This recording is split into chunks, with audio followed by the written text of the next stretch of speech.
Women's History Month really is an opportunity for us to acknowledge and recognize all the contributions women have had throughout history. What is it that we've done to contribute to society, contributing to our families, contributing to the health of others, and giving us an opportunity to take a moment to say how much we value the women in our lives. I've been a cardiologist with Midwest Cardiovascular Institute, actually almost 26 years of being a cardiologist. I think there's a lot to be optimistic about. It's not uncommon to have more women in the medical school classes than the men.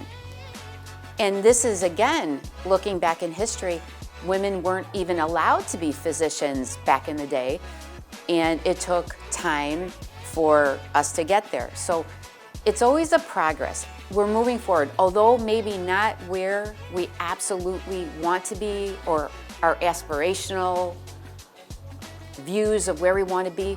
We're better than we were yesterday.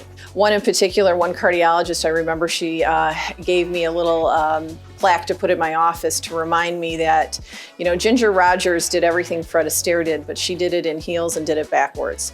And I just love that little phrase of how hard we have to work sometimes to get to where we want to go in life.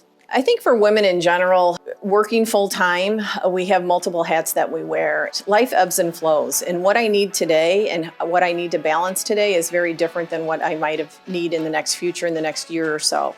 And so I think that for women in general, it's always a challenge that we feel that we can never get enough and never do enough, and that there's more and more that we need to balance. And I want to remind women that it's important for us to give ourselves grace and to set ourselves up for success by, it's okay that our house might be a little messy one day. It's okay that we are having to put ourselves first, which oftentimes women don't. We need to foster a relationship with ourselves as well as fostering relationships with others. And I think that that's always a challenge for women in general. Every day that we go to work, we are continually inspired by our patients, by the people that we work with, and I think there's a very, very optimistic future for not just women, but men in cardiology.